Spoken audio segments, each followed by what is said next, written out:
Welcome back to another technical deep dive here in the Debug Zone.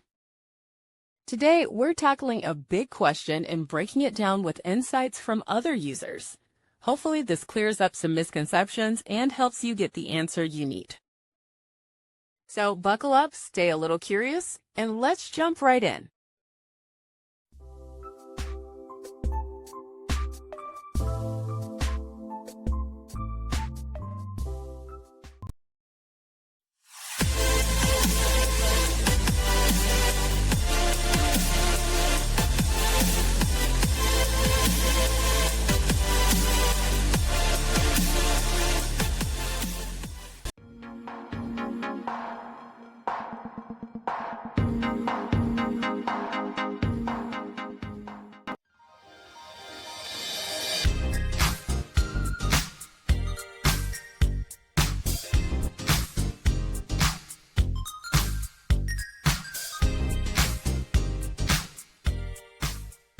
And that's a wrap. I hope you found the answer you were looking for. If you did, take a second to hit that subscribe button. It really helps out.